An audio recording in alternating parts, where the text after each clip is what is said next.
ಎಲ್ಲರಿಗೂ ನಮಸ್ಕಾರ. ನಾನು Kavya. Welcome to my channel Kavya's food paradise. ಜೋಳದಿಂದ ಎಷ್ಟೋ ಬಗೆಯ ಚಾಟ್ಸನ್ನು ನೋಡಿರ್ತೀವಿ, ಹಾಗೆ ತಿಂದಿರ್ತೀವಿ ಕೂಡ. ಆದರೆ ಇವತ್ತು ಜೋಳದಿಂದ ಚಾಟ್ಸ್ನ ಮಾಡ್ತಾ ಇಲ್ಲ, ಜೋಳನ ಬಳಸ್ಕೊಂಡು ಪಕೋಡ ರೆಸಿಪಿಯನ್ನು ಮಾಡೋಣ. ಒಳಗಡೆ ಸಾಫ್ಟ್ ಆಗಿರುತ್ತೆ, ಮೇಲೆ ತುಂಬಾ ಕ್ರಿಸ್ಪಿಯಾಗಿರುತ್ತೆ, ಅಷ್ಟು ಚೆನ್ನಾಗಿರುತ್ತೆ. ಬನ್ನಿ ವಿಡಿಯೋನ ಸ್ಟಾರ್ಟ್ ಮಾಡೋಣ. ಫಸ್ಟಿಗೆ ನಾನಿಲ್ಲಿ 2 ಜೋಳನ ಬಿಡಿಸಿ ಈ ರೀತಿಯಾಗಿ ತೊಳೆದುಬಿಟ್ಟು ಇಟ್ಕೊಂಡಿದ್ದೀನಿ. 1 ಇಂಚಾಗುವಷ್ಟು ಶುಂಠಿ ತೊಗೊಂಡಿದ್ದೀನಿ, ಹಾಗೆ ಸ್ವಲ್ಪ ಕೊತ್ತಂಬರಿ ಸೊಪ್ಪು, 2 ಹಸಿರು ಮೆಣಸಿನ್ಕಾಯಿನ ತೊಗೊಂಡಿದ್ದೀನಿ. ಇಲ್ಲಿ ಅರ್ಧ ಕಪ್ ಆಗುವಷ್ಟು ಸಬ್ಬಸಿಗೆ ಸೊಪ್ಪು, ಹಾಗೆ ಅರ್ಧ ಕಪ್ ಆಗುವಷ್ಟು ಈರುಳ್ಳಿ ಸಣ್ಣಗೆ ಹೆಚ್ಚಿರುವಂಥದ್ದು, ಸ್ವಲ್ಪ ಓಂ ಕಾಳನ್ನು ತೊಗೊಂಡಿದ್ದೀನಿ, ಅರ್ಧ ಟೀ ಸ್ಪೂನ್ ಅಷ್ಟಿದೆ, ಹಾಗೆ ರುಚಿಗೆ ತಕ್ಕಷ್ಟು ಉಪ್ಪು.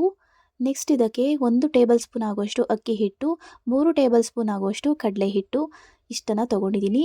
ಈಗ ಜೋಳನ ತೊಗೊಂಡಿದ್ವಲ್ಲ ಅದನ್ನೆಲ್ಲ ಮಿಕ್ಸಿ ಜಾರ್ಗೆ ಹಾಕ್ಕೊಳ್ತಾ ಇದ್ದೀನಿ.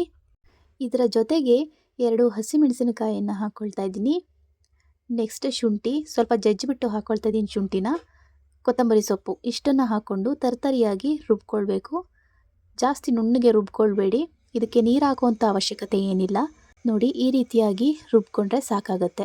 ಇದಕ್ಕೆ ನೀರು ಹಾಕೊಂಡ್ಬಿಟ್ರೆ ಇನ್ನೂ ತೆಳುವಾಗಿಬಿಡುತ್ತೆ, ನೀರನ್ನು ಹಾಕ್ಕೊಳ್ಬೇಡಿ.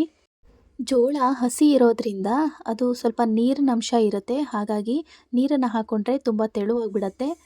ಇದಕ್ಕೆ ನಾನು ನೆಕ್ಸ್ಟು ಓಂ ಕಾಳನ್ನು ಸ್ವಲ್ಪ ಕ್ರಷ್ ಮಾಡಿ ಹಾಕ್ಕೊಳ್ತಾ ಇದ್ದೀನಿ. ಕೈನಲ್ಲಾದರೂ ಕ್ರಷ್ ಮಾಡಿ ಹಾಕ್ಕೊಳ್ಬೋದು, ಅಥವಾ ಕುಟಾಣಿನಾದ್ರೂ ಕುಟ್ಬಿಟ್ಟು ನೀವು ಹಾಕ್ಕೊಳ್ಬೋದು. ನೆಕ್ಸ್ಟ್ ಇದಕ್ಕೆ ಸಬ್ಬಸಿಗೆ ಸೊಪ್ಪನ್ನು ಹಾಕ್ಕೊಳ್ತಾ ಇದ್ದೀನಿ. ಸಣ್ಣಗೆ ಹೆಚ್ಚಿದ್ದೀನಿ ಸಬ್ಬಸಿಗೆ ಸೊಪ್ಪು ಮತ್ತು ಈರುಳ್ಳಿನೂ ಹಾಕ್ಕೊಂಡು ಸ್ವಲ್ಪ ಉಪ್ಪನ್ನು ಹಾಕ್ಕೊಳ್ತಾ ಇದ್ದೀನಿ. ಇದಕ್ಕೆ ಸ್ವಲ್ಪ ಉಪ್ಪನ್ನು ಕಡಿಮೆನೇ ಹಾಕ್ಕೊಳ್ಳಿ. ಉಪ್ಪು ಕಡಿಮೆ ಇದ್ರೇ ತುಂಬ ಟೇಸ್ಟ್ ಚೆನ್ನಾಗಿರುತ್ತೆ. ಅತಿಯಾಗಿ ಉಪ್ಪು ಜಾಸ್ತಿ ಆಗಿಬಿಟ್ರೆ ಅದು ಅಷ್ಟು ಟೇಸ್ಟ್ ಇರಲ್ಲ. ಈರುಳ್ಳಿನ ಹಾಗೆಯೇ ಕೈಯಲ್ಲಿ ಚೆನ್ನಾಗಿ ಕಿವುಚ್ಬಿಟ್ಟು ನೀವು ಮಿಕ್ಸ್ ಮಾಡ್ಕೊಳ್ತಾ ಇರಿ. ಅದು ಸ್ವಲ್ಪ ನೀರು ಬಿಟ್ಕೊಳ್ಳುತ್ತೆ, ಹಾಗಾಗಿ ನೀವು ನೀರು ಹಾಕುವಂಥ ಅವಶ್ಯಕತೆನೇ ಇರಲ್ಲ. ಬೇಕಿದ್ದರೆ ಇದನ್ನು ವಡೆ ರೀತಿಯಲ್ಲೂ ನೀವು ಮಾಡ್ಕೊಳ್ಬೋದು. ಅಂಬೊಡೆ ಹೆಂಗೆ ಮಾಡ್ತೀವಿ ಅದೇ ರೀತಿಯಲ್ಲೂ ಮಾಡ್ಕೊಳ್ಬೋದು. ನೆಕ್ಸ್ಟ್ ಇದಕ್ಕೆ ಕಡಲೆ ಹಿಟ್ಟು ಮತ್ತು ಅಕ್ಕಿ ಹಿಟ್ಟನ್ನು ಹಾಕ್ಕೊಳ್ತಾ ಇದ್ದೀನಿ. ಇದನ್ನು ಹಾಕ್ಕೊಂಡು ಸ್ವಲ್ಪ ನೀರನ್ನು ಹಾಕ್ಕೊಂಡ್ರೆ ಸಾಕಾಗುತ್ತೆ, ಜಾಸ್ತಿ ನೀರನ್ನು ಹಾಕ್ಕೊಳ್ಬೇಡಿ. ಈರುಳ್ಳಿ ಮತ್ತು ಜೋಳದಿಂದ ನೀರು ಬಿಟ್ಕೊಳ್ಳೋದ್ರಿಂದ ಇದಕ್ಕೆ ಜಾಸ್ತಿ ನೀರು ಹಾಕುವಂಥ ಅವಶ್ಯಕತೆ ಇರೋದಿಲ್ಲ. ನೋಡಿ, ಈಗ ಸ್ವಲ್ಪ ಗಟ್ಟಿ ಅಂತ ಅನ್ನಿಸಿದಾಗ ಮಾತ್ರ ನೀವು ಸ್ವಲ್ಪ ನೀರನ್ನು ಹಾಕ್ಕೊಳ್ಬೋದು. ನಾನಿಲ್ಲಿ ಅರ್ಧ ಕಪ್ ಆಗುವಷ್ಟು ನೀರನ್ನು ತೊಗೊಂಡಿದ್ದೆ, ಅದರಲ್ಲಿ ಒಂದು 2-3 ಸ್ಪೂನ್ ಆಗುವಷ್ಟು ಮಾತ್ರನೇ ಹಾಕ್ಕೊಳ್ತಾ ಇದ್ದೀನಿ. ನೋಡಿ, ಅಷ್ಟನ್ನೇ ಹಾಕ್ಕೊಂಡಿದ್ದು. ಇವಾಗ ಇದನ್ನು ಚೆನ್ನಾಗಿ ಮಿಕ್ಸ್ ಮಾಡಿಬಿಟ್ಟು ಒಂದು 5 ನಿಮಿಷ ಇದನ್ನು ಬಿಟ್ಟರೆ ಸಾಕು. ಜಾಸ್ತಿ ಏನು ಬಿಡೋದೇನು ಬೇಡ, ನೀರು ಬಿಟ್ಕೊಂಡ್ಬಿಡುತ್ತೆ ಇನ್ನೂ ಜಾಸ್ತಿ ಅಂತ. ಅದಾದಮೇಲೆ ಒಂದು 5 ನಿಮಿಷ ಆದಮೇಲೆ ಇದನ್ನು ಎಣ್ಣೆ ಚೆನ್ನಾಗಿ ಕಾಯೋದಕ್ಕೆ ಇಟ್ಕೊಂಡಿದ್ದೆ. ಎಣ್ಣೆ ಕಾದಿದೆ ಅಂತ ನೋಡಿಬಿಟ್ಟು ಇದಕ್ಕೆ ಒಂದೇ ಒಂದು ಸ್ವಲ್ಪ ಹಿಟ್ಟನ್ನು ಹಾಕ್ಕೊಳ್ತಾ ಇದ್ದೀನಿ. ಫಸ್ಟಿಗೆ ಇದು ಕಾದಿದೆಯೋ ಇಲ್ವೋ ಅಂತ ನೋಡ್ಕೊಳ್ಳೋದಕ್ಕೋಸ್ಕರ. ಈಗ ಎಣ್ಣೆ ಕಾದಿದೆ, ಒಂದೊಂದಾಗೇ ಈ ರೀತಿಯಾಗಿ ನಾವು ಬೋಂಡ ಹೇಗೆ ಅಥವಾ ಪಕೋಡನ ಹೇಗೆ ಕರಿತೀವೋ ಅದೇ ರೀತಿ ಇದನ್ನು ಫ್ರೈ ಮಾಡ್ಕೊಳ್ಳಿ.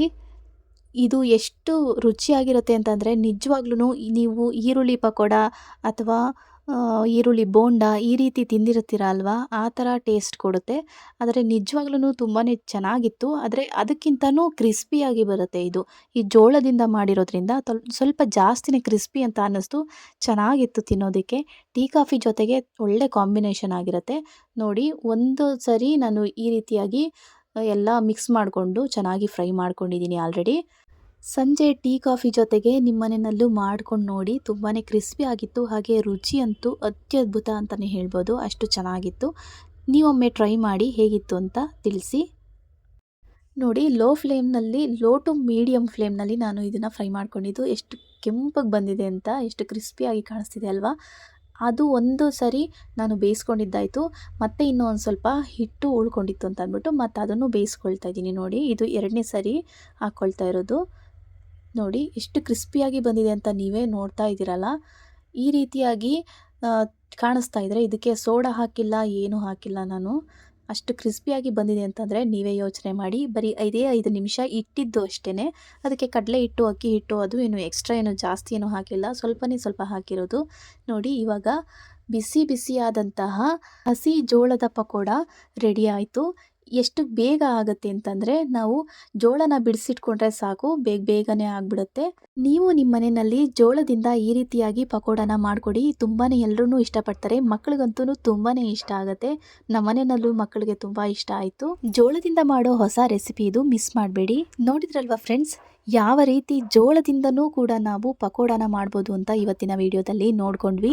ಈ ರೀತಿಯಾಗಿ ಒಮ್ಮೆ ಟ್ರೈ ಮಾಡಿ ಹೇಗಿತ್ತು ಅಂತ ಕಮೆಂಟ್ ಬಾಕ್ಸ್ನಲ್ಲಿ ತಿಳಿಸಿ. ಹಾಗೆ ಈ ವಿಡಿಯೋ ಇಷ್ಟ ಆಗಿದ್ರೆ ದಯವಿಟ್ಟು ಶೇರ್ ಮಾಡಿ, ಒಂದು ಲೈಕ್ ಮಾಡಿ, ಹಾಗೆ ಸಬ್ಸ್ಕ್ರೈಬ್ ಮಾಡಿ ಅಂತ ರಿಕ್ವೆಸ್ಟ್ನ ಮಾಡ್ಕೊಳ್ತಾ ಇದ್ದೀನಿ. ಹೊಸಬರು ಯಾರಾದರೂ ನನ್ನ ಈ ವಿಡಿಯೋನ ನೋಡ್ತಾ ಇದ್ದರೆ ದಯವಿಟ್ಟು ಸಬ್ಸ್ಕ್ರೈಬ್ ಮಾಡ್ಕೊಳ್ಳಿ. ನನ್ನ ವಿಡಿಯೋ ನೋಡಿದ್ದಕ್ಕಾಗಿ ಧನ್ಯವಾದಗಳು.